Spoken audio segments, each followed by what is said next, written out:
Hi everyone, again welcome to all of you. Today I am going to start new topic, sub part of sequence and series like geometrical progressions after arithmetic progressions completed. Okay. So in the geometrical progressions, the basic meaning of this word geometrical and progression means also already clear sequence pattern series etc etc. But geometrical progressions की meaning यहाँ पर क्या होती है? Geometrical form में एक तरीके से है कि अर्थमेटिक का मतलब यहाँ नंबर के एडिशन सब्ट्रैक्शन से रिलेटेड हो गया, और ज्योमेट्रिकल का मतलब यहाँ के पैटर्न्स का मल्टीप्लिकेशन और डिवीजन से हो गया। तो ज्योमेट्रिकल प्रोग्रेशंस में यहाँ पर जो भी पैटर्न्स हमारे पास होते थे, जिस तरीके से हम लोग ने एपी में क्या करते थे कि हम लोग टर्म के डिफरेंसेस को फाइंड करते थे, तो कॉमन डिफरेंस सेम आता था, जिसकी वजह से हम लोग बोल देते थे this is called arithmetic progression. But here हम क्या करेंगे कि हम लोग यहाँ पर डिवाइड के ऑप्शन को यूज़ करेंगे, और dividing of two terms is called common ratio. जब ये चीज़ें कॉमन हो जाएंगी या कॉमन रेशियो डिफरेंट टर्म्स के डिवाइड करने से सेम आ जाएगा, तो हम इसको कह सकते हैं this is called geometrical progressions. Okay, so in 9.3 exercise, first of all find the geometrical pattern. Okay, तो इस तरीके से हम क्या कर सकते हैं, a GP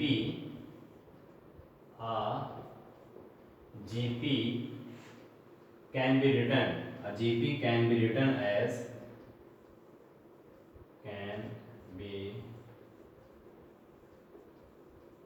written as like a first term, then इन दोनों का product AR, so AR cube dash dash dash AR to the power n, and after that again AR to the power n minus 1 decreasing form में चलता चला जाएगा। तो GP की जो series बन रही है वो AR cube AR to the power 4 dash dash dash हो रही है। तो फाइनली जो फर्स्ट स्टेज पे रहेगा बिलोंग करेगा, this is called first term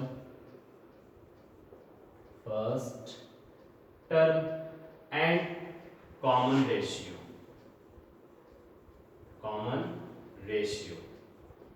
अब कॉमन डिफरेंस की जगह क्या टाइटल चल रहा है, कॉमन रेशियो। तो कॉमन रेशियो क्या होगा, second term divided by first term. Okay, successor term upon preceding term.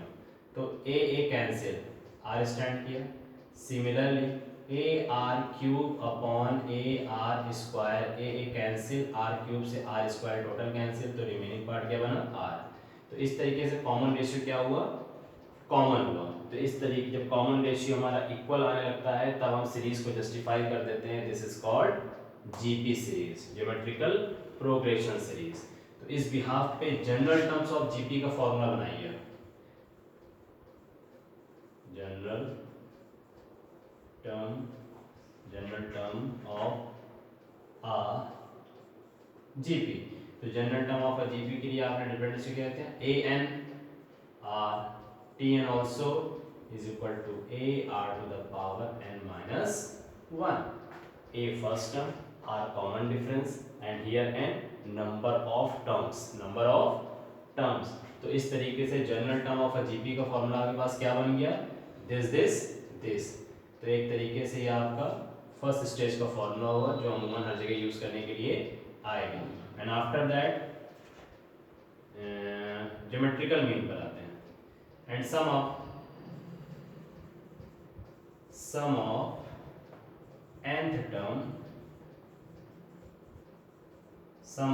nth terms of a GP, sum of nth terms of a GP।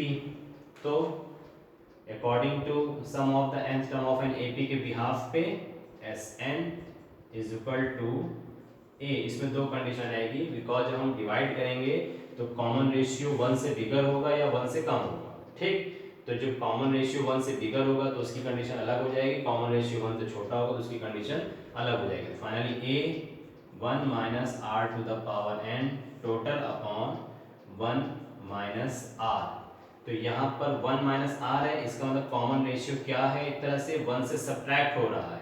तो 1 से सब्ट्रैक्ट होने का मतलब यहाँ पर कॉमन रेशियो क्या होना चाहिए, 1 से छोटा होना चाहिए। ठीक, इस तरीके से second, similarly sum of the nth term of n gp is equal to Sn is equal to a again r to the power n minus 1 and total upon r minus 1। अब यहाँ पर कॉमन रेशियो देखिए क्या हो रहा है, common ratio बिगर है तो 1 सब्ट्रैक्ट जा रहा है। अब यहाँ पर क्या होना चाहिए, कॉमन रेशियो 1 से बड़ा होगा। तो ये फॉर्मूला कब अप्लाई करेंगे, जब कॉमन रेशियो आपका 1 से स्मॉलर होगा, कॉमन रेशियो 1 से बिगर होगा। अंडरस्टूड। तो देखा जाए तो 1 2 3 फॉर्मेट आपके फॉर्मूले के बने। Similarly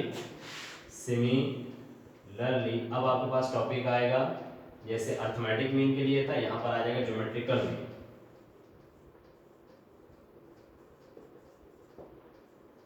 geometrical mean, okay.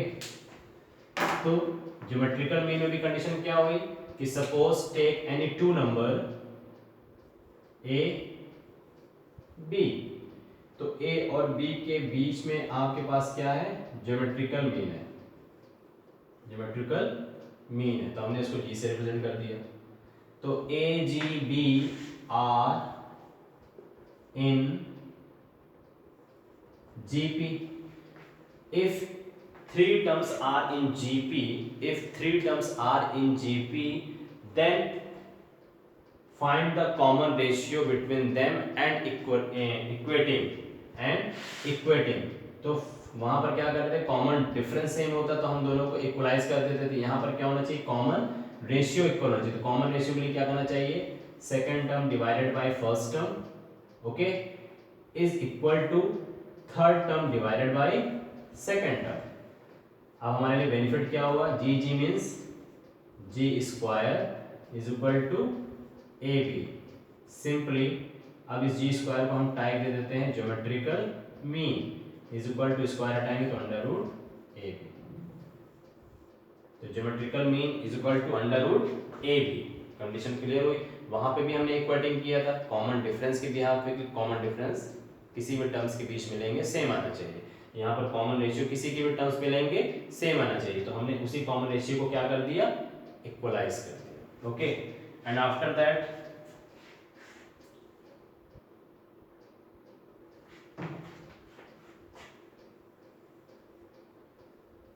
this is formula and this is also summation of the geometrical progressions and this is also summation of the geometrical progressions when r is greater than 1, r is less than 1, remember, and this is geometrical mean. And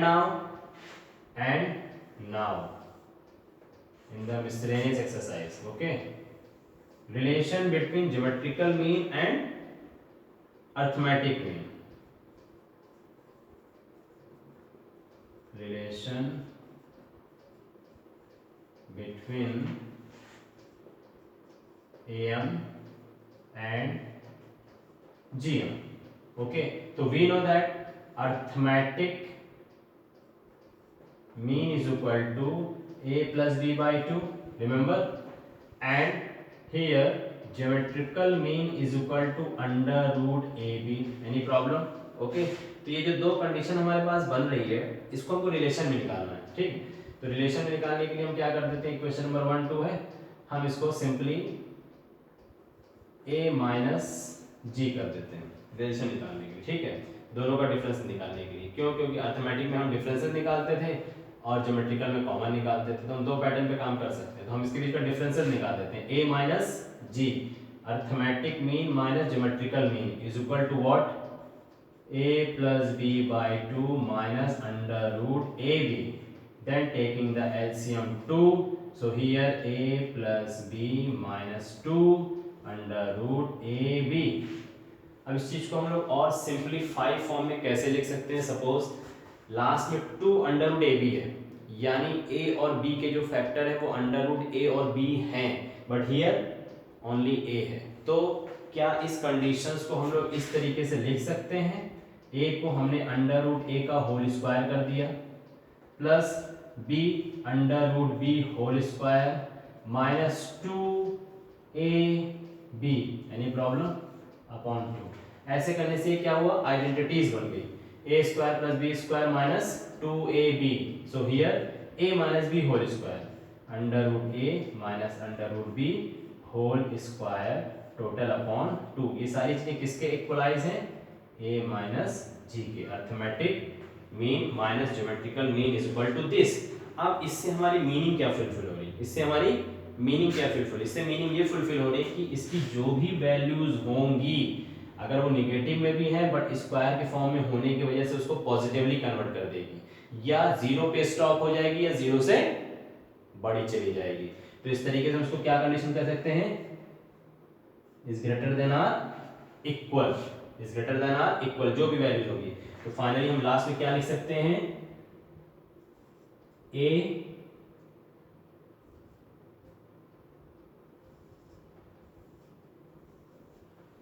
बस क्या लिख सकते हैं इससे, arithmetic mean जो होगा वो geometrical mean के इक्वल हो सकता है और ग्रेटर हो सकता है अर्थमेटिक मीन में। क्यों, क्योंकि वहां पर कॉमन डिफरेंस आप निकालते थे, तो कॉमन डिफरेंस निकालने के बाद ये था कि आंसर फिर भी पॉजिटिविटी में बना रहता था, और यहाँ पर ज्योमेट्रिकल मीन में क्या हो जा रहा है कि आप रेशियो के फॉर्म में जा रहे हैं।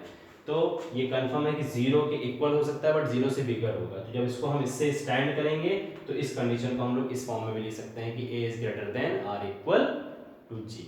Understood.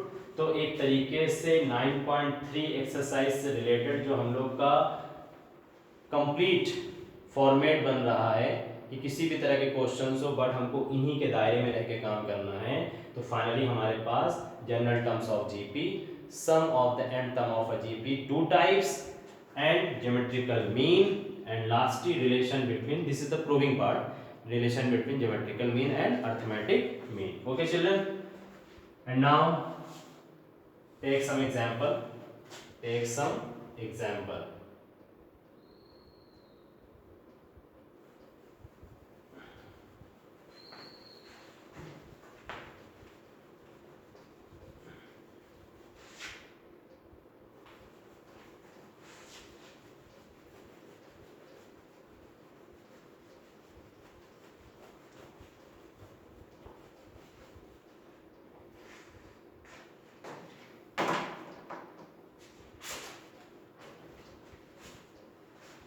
Exercise 9.3, find the 20th and nth term of a GP this. Very simple, 20th term निकालना है तो n is equal to 20 is given, and first term 5/2 simply, and common ratio 5/4 divided by 5/2. okay, तो 5/4 divided by 5/2 करेंगे, reciprocal होके cancel होकर के I think common ratio 1/2 आ जाएगा। ठीक है, तो फॉर्मूला बेस्ड क्वेश्चन है, सॉल्व करिए। And question number 2, find the 12th term of a GP whose 8th term is 192 and the common ratio is 2। सब कुछ गिवन है, तो 12th term फाइंड करने के लिए first term and common ratio का होना मस्ट है। तो जिसमें 8th टर्म इज 192 दिया हुआ है एंड कॉमन रेशियो 2 दिया हुआ है, तो कॉमन रेशियो और 8th टर्म के कॉम्बिनेशन से आपका क्या फाइंड हो जाएगा, फर्स्ट टर्म। उस फर्स्ट टर्म को आप किस पे पुट करेंगे, 12th टर्म्स में, 12th टर्म्स में simply. But question number 3rd is important and this is the proving part ना। The 5th, 8th and 11th term of a GP are PQS respectively, then show that Q square is equal to PS, Q square is equal to PS। okay, so first of all suppose first term A and common ratio are in this question,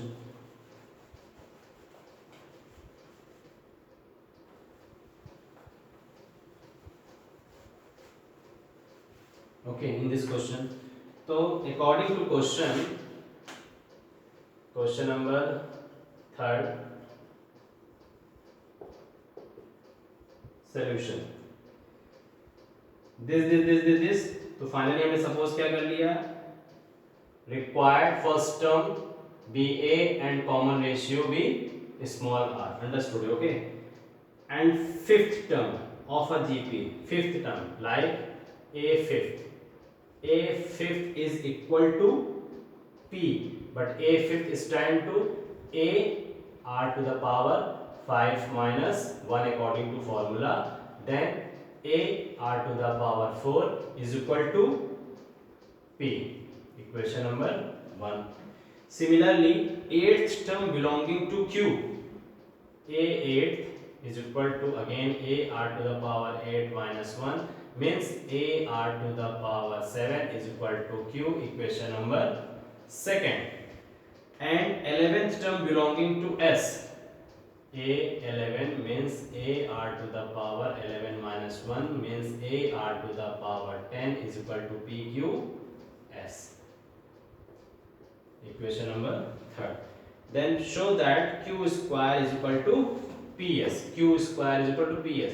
तो GP में है, तो GP में generally हम लोग first term में जब arithmetic mean में अर्थमेटिक प्रोग्रेशन में जब ऐसे क्वेश्चन मिलते थे तो हम लोग A और D को सॉल्व करने के लिए सब्ट्रैक्ट या एडिशन का फॉर्म यूज करते थे, बट यहाँ पर सारी चीजें देखिए प्रोडक्ट में है और कॉमन रेशियो है, तो हमको यहाँ पर क्या करना चाहिए, GP का फॉर्म है तो कॉमन रेशियो के लिए हमको डिवाइड करना चाहिए। तो फाइनली डिवाइडिंग सेकेंड ऑब्लिक 1 यानी dividing equation number second by 1, तो सिंपली अगर हम इसको इससे डिवाइड करते हैं तो a r to the power 7 total upon a r to the power 4 is equal to q by p, a cancel, r to the power 7 से r to the power 4 cancel, तो remaining part आपके पास रहेगा r cube is equal to q by p, equation number 4, save this answer. again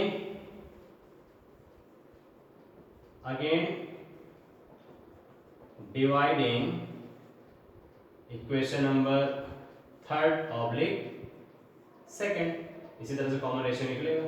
अगर हमको third को divide करना है तो रिवर्स होके फर्स्ट से डिवाइड करेंगे। Okay, so third dividing by second equation, तो third is a r to the power 10 and second is a r to the power 7 is equal to s upon q, a cancel, r to the power 10 से r to the power 7 पूरा cancel, सो आपके पास बचेगा r cube is equal to s upon q। Again check, r cube common ratio are equal, this is fifth part. जब common ratio हमारा equal है तो equation number 4th और 5th को भी हम क्या कर दें, इक्वेटिंग कर दें। ठीक, equating equation number 4th and 5th, तो 4th 5th को इक्वाइट करेंगे तो q by p is equal to s by q by the cross multiplication q square is equal to s p। Thus the given result is proved.